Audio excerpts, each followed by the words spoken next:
Ashok Dhyanchand, Olympic medalist and son of the legendary hockey ke jadugar Major Dhyanchand, in an exclusive conversation with sports mongers, spoke about the virasat of Indian hockey and the way forward for the sport. A celebrated striker, Ashok represented India at the 1972 Munich and 1976 Montreal Olympics. India won a bronze medal in Munich Olympics. He is also remembered for scoring the historic winning goal in the 1975 Hockey World Cup final, India's only World Cup triumph to date. Honored with the Arjun Award 1974, Yash Bharti Award 2013 and the Major Dhyanchand Lifetime Achievement Award 2024. He has carried forward his father's legacy with distinction and pride. This is perhaps the only example of a father and son duo winning medals in the Olympics in the same sport. In the interaction, he reflected on India's golden Olympic era, the lost glory of hockey, and the impact of the transition from natural grass to AstroTurf, stressing the need for more AstroTurf facilities at grassroots level. He urged the youth to embrace discipline, humility, and passion, qualities his father epitomized to help India reclaim its pride in hockey. He also highlighted the difference between old and new styles of hockey, recalling how the artistry, stick work, and elegance of earlier times gave way to the power-driven, fast-paced modern game. For India to rise again, he stressed, young players must blend both skill with speed to restore the magic of Indian hockey on the world stage.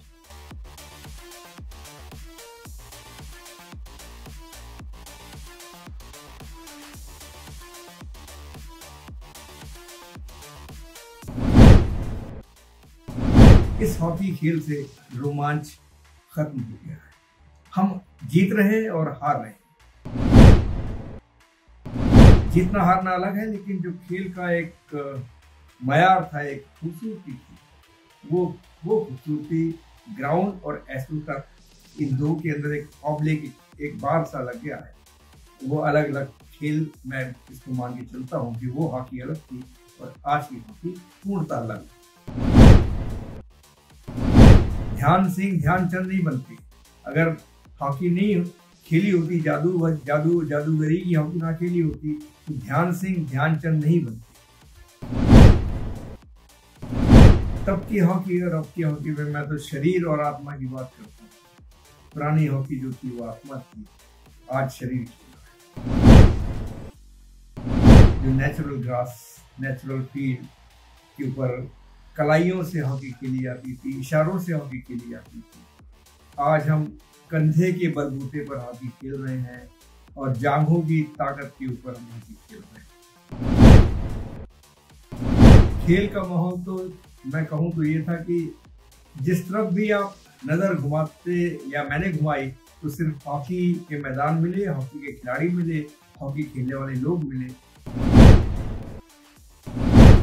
लेकिन जो खेलने वाले थे उन्होंने ऐसे कारनामे किए कि हमारे देश का नाम उस वक्त जब हमारे देश को सांप सपेरों का और बीन बजाने वालों का देश कहा जाता था, उस वक्त में देश को दिलाई। हॉकी एक ऐसा खेल है जिसने पूरे विश्व के अंदर अभी तक इन ए रो 2 बार हैट्रिक करके गोल्ड मेडल्स 1928, 1932, 1936।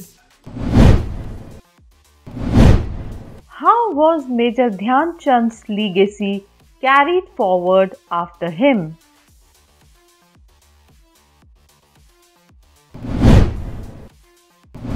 ये विरासत मेरे संभालने से पहले देश के अंदर कितने ही लोगों ने इसको आगे बढ़ाया है, जिसके अंदर कई नाम जुड़े हैं। और उसमें सबसे बड़ा नाम जो हमारे प्रदेश के sports director Padmashri Shri K D Singh Babu Sahab, Balbir Singh ji, Kishan Lal Sahab, Leslie Claudius sir, Charanjit Singh ji, ये जितने ओलंपिक के कैप्टन रहे हैं, तो उन्होंने हमारी विरासत को आगे बढ़ाया है। India's Olympic journey in hockey has been historic. How do you look back at it?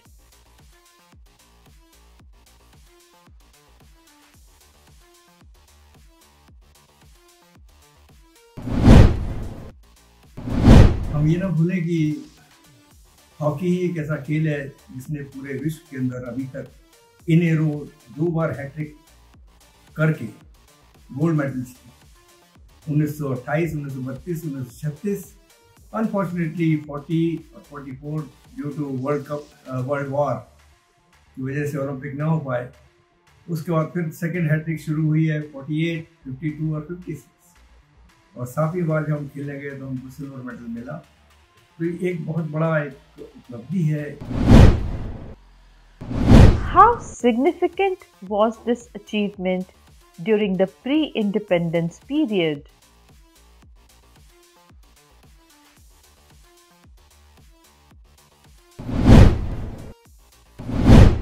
Bharat के लिए, भारत के सम्मान को आगे बढ़ाने के लिए हमारे इन खिलाड़ियों ने उन दिनों में जब भारत देश आज़ादी से पहले गुलाम था, और किस तरह से वो खेले होंगे या उनको खेल में सहायता मिली होगी सरकार की या लोगों की, ये सिर्फ एक सोचने का विषय है। लेकिन जो खेलने वाले थे उन्होंने ऐसे कारनामे किए कि हमारे देश का नाम उस वक्त, जब हमारे देश को सांप सपेरों का, बीन बजाने वालों का देश कहा जाता, उस वक्त में देश को उपलब्धि दिलाई। तो ये विरासत जो है तब से चल रही है, और अभी तक मैं कहूँगा हम उस आस और उस उम्मीद की नज़र से देखते हैं कि भारत को दोबारा सोने का तमगा मिले, सोने का मेडल मिले। You grew up in Meerut. How did the environment there shape your love for hockey?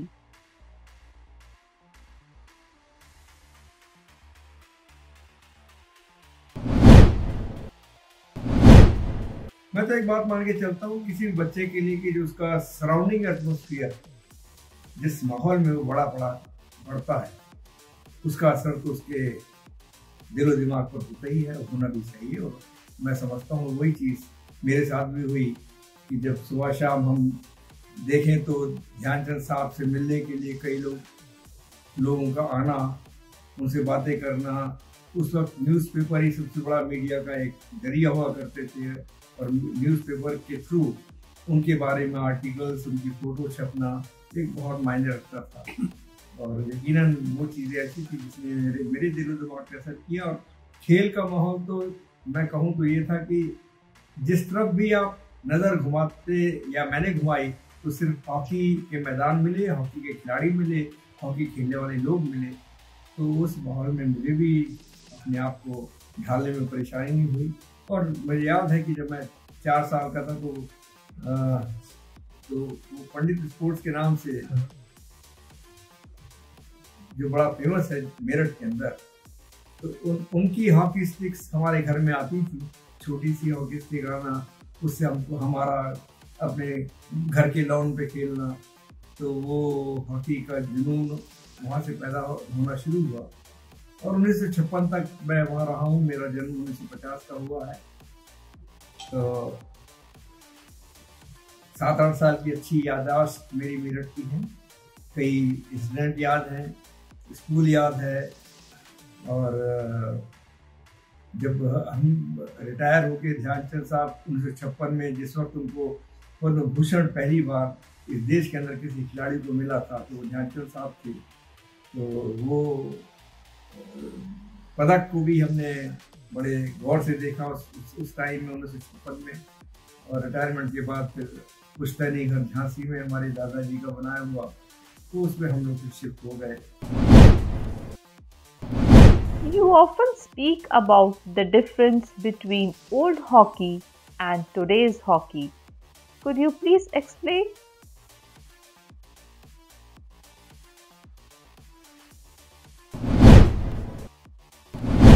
तब की हॉकी और अब की हॉकी में मैं तो शरीर और आत्मा की बात करता हूँ। पुरानी हॉकी जो थी वो आत्मा थी, आज शरीर की वो चीज़ नहीं है जो कलात्मक चीज़ है। और कलात्मक का नाम जिक्र मैं इसलिए कर रहा हूँ कि अगर वो कलात्मक चीज़ नहीं होती तो ध्यानचंद को हॉकी का जादूगर या वो संज्ञा उनको नहीं मिलती। तो एक बहुत बड़ी बात थी, और वो उसी फील्ड के उसी ग्राउंड के ऊपर हो सकता है जो नेचुरल ग्रास, नेचुरल फील्ड के ऊपर कलाइयों से हॉकी खेली जाती थी, इशारों से हॉकी खेली जाती थी। आज हम कंधे के बलबूते पर हॉकी खेल रहे हैं और जांघों की ताकत के ऊपर हम हॉकी खेल रहे हैं। तो हॉकी का स्वरूप और रूप जो पहले था वो आज की हॉकी में बिल्कुल एंटायरली बदल गया है। पहले कलात्मक थी, आज फिजिकल फिटनेस नंबर 1 पे है। अगर आप फिजिकल फिटनेस पे पूरे खरे नहीं उतरते तो आप हॉकी नहीं खेल सकते। पहले कलात्मक चीज़ थी, फिजिकल फिटनेस सेकेंडरी थी। तो वो चीज़ एक बहुत मायने रखती है, और उसका असर मैंने भी महसूस किया जब से टर्फ, एस्ट्रो टर्फ, नकली ग्राउंड के ऊपर खेलना शुरू हुआ। तो वो कलात्मक चीज़ें जो लोग देखने आते थे, दर्शक देखने आते थे कि छोटे छोटे जगह से पास किस तरह से निकाल दिए जाते हैं, छोटी सी जगह के अंदर से खिलाड़ी अपने आप को किस तरह से डांस करके अंदर निकल जाता था, लोग रोमांचित होते थे।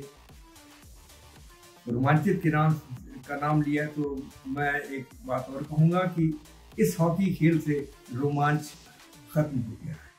हम जीत रहे हैं और हार रहे हैं, इसमें कोई शक नहीं कि हमारी भारत की टीम इन दिनों में बहुत अच्छा खेल रही है। और ये भी हम नहीं भूल सकते कि बैक टू बैक हमने पिछले 2 ओलंपिक के अंदर ब्रॉन्ज मेडल हासिल किए। जीतना हारना अलग है, लेकिन जो खेल का एक मयार था, एक खूबसूरती थी, वो खूबसूरती ग्राउंड और एस्ट्रो टर्फ, इन दो के अंदर एक ऑब्लिक एक बार सा लग गया है। वो अलग अलग खेल, मैं इसको मान के चलता हूँ कि वो हॉकी अलग थी और आज की हॉकी पूर्णतः अलग। What about the decline of hockey clubs and grassroots opportunities?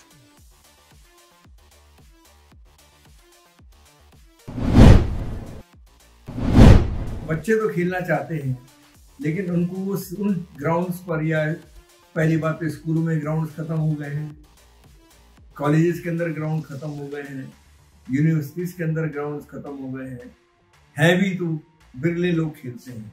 तो जैसा आपने जिक्र कहा कि पहले के समय में हर जगह क्लब के रूप में लोग खेलते थे, और बहुत क्लब थे, हर शहर में क्लब हुआ करते थे। उन क्लब के आधार के ऊपर ही जिला हॉकी संघ बनता था, शहर हॉकी संघ बनता था, फिर जिला हॉकी संघ बनता था, फिर स्टेट संघ बनता था, उसके बाद नेशनल संघ बनता था। एक लाइन थी ये। तो वो सब चीज़ें तो आज खत्म हो गई हैं। आज तो आप को ना जिला संघ नजर आता है कहीं पर, ना मुझे नजर आता है, ना वो क्लब नजर आते हैं जो एक शहर के अंदर 20-20, 25-25 क्लब हुआ करते थे। दिल्ली शहर के अंदर ही कम से कम 50 क्लब हुआ करते थे। हमारे झांसी शहर के अंदर कम से कम 20 क्लब हुआ करते थे। और एक जगह जो दुनिया में नहीं पूरे विश्व के अंदर प्रसिद्ध है, भोपाल, उसके अंदर तो 50 क्लब हुआ करते थे और लोग दीवाने थे। और भोपाल की हॉकी को मैं कहूँ कि एक ऐसी हॉकी थी जिसके अंदर जुनून था, लोग चाहते थे, और आज भी बच्चा जो है वो हॉकी लिए ही वहाँ मैदान में मिलता है। लेकिन उनको आगे बढ़ने के अवसर हम कितने दे पा रहे हैं? वजह क्या है कि क्या हमारे पास इतनी एस्ट्रो टर्फ लगी कि वो सब बच्चे खेल सकें? झांसी में एक टर्फ लगी है, एक टर्फ बहुत दूर लगी जहाँ पर कोई जाता नहीं, और वो ग्राउंड झांसी हीरोज क्लब, मैं जिक्र करना चाहूँगा। झांसी हीरोज क्लब, जिस क्लब के मैदान पर जो कंकरीले पत्थरों का मैदान था, जिसके ऊपर कंकड़ हम भी खेले हैं और नंगे पैर खेले हैं, और ध्यानचंद और रूप सिंह, जो मेरे चाचा कैप्टन रूप सिंह, उसी ग्राउंड पर खेलकर उसी शहर से भारत ने 3 गोल्ड मेडल हासिल किए। और क्या बताएं, उस ग्राउंड के ऊपर एस्ट्रोटर्फ नहीं लग सकता, ना अप्लाई भी किया, मैं मिला भी हूँ जाकर, लेकिन उस बाबत कोई बात नहीं होती है, कुछ चर्चा नहीं होती है। तो आज उस मैदान के लिए जो पहले बड़े इजीली अवेलेबल थे, क्योंकि ये एस्ट्रोटर्फ है, इसके ऊपर पैसा खर्च होता है, वो पैसा हम लोगों के पास नहीं होता किसी इंडिविजुअल के पास कि वो पैसे को लगा सके। तो राज्य सरकारें और संस्थानें इस तरह के काम करती हैं जिसकी वजह से एस्ट्रोटर्फ लगाया जा सके। तो झांसी जो एक हॉकी का जन्मदाता शहर रहा हो, ध्यानचंद नहीं बनती अगर हॉकी नहीं खेली होती, जादूगरी की हॉकी ना खेली होती तो ध्यानचंद नहीं बनती। उस ग्राउंड के ऊपर खेलकर जिसने करी, जहाँ से उत्पत्ति हो हॉकी की, तो मैं समझता हूँ कि उस ग्राउंड के ऊपर तो हमारे देश के लोगों का ध्यान, हमारे राजनेताओं का ध्यान, हमारे स्टेट के सीएम साहब, योगी साहब से भी मिल के आया था, अभी उनसे भी एप्लीकेशन दी कि उस ग्राउंड के ऊपर एस्ट्रोटर्फ लगाया जाए ताकि बच्चों को प्रेरणा मिल सके। How do you see India's hockey journey after the golden era?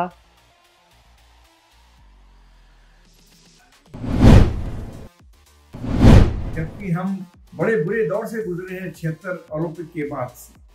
80 का ओलंपिक मेडल हमें जरूर मिला है, लेकिन उसके बाद के जो हमने ओलंपिक के गेम्स खेले हैं या एशियन खेले हैं और वर्ल्ड कप खेले हैं, हमारी बड़ी बुरी पोजीशन नहीं है। कहीं तो 12वीं पोजीशन से खड़े होने का मैं कहूँ देख हमको इतना बुरा लगा पूरे देश को कि हम 12वीं पोजीशन पे खड़े हैं। वर्ल्ड कप के अंदर, ओलंपिक के अंदर 9वीं पोजीशन, 10वीं पोजीशन, तो ये सब चीजें ऐसी थी जिसने हॉकी को पीछे करते चले गए। What should be done to revive hockey at the grassroots and inspire the next generation?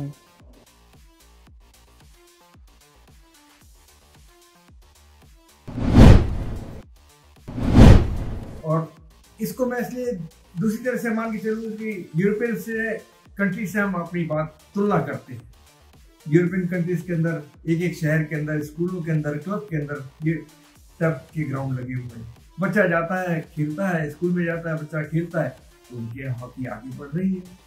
मैंने एक लाइन लफ्ज कहा कि जो आपका सराउंडिंग एटमॉस्फेयर है वो जब तक क्रिएट नहीं होगा, जब वो खेलने वाला माहौल नहीं मिलेगा, वो कल्चर हम नहीं डेवलप करेंगे, हम किसी बच्चे को, हम अपने घर के बच्चे को नहीं बोल सकते जाके तुम हॉकी खेलो या फुटबॉल खेलो या क्रिकेट खेलो, जो उसका दिल करेगा वो खेलेगा और वो खेलता है। Finally, what message would you like to give young players?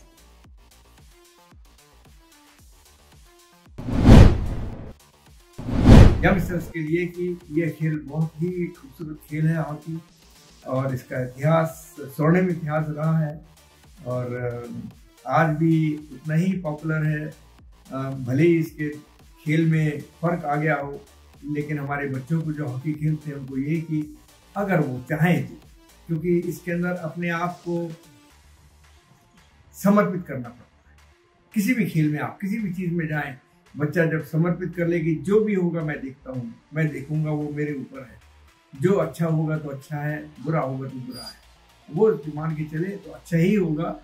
If this inspired you, like, share and subscribe Podsmongers, your home for Indian sports stories that matter.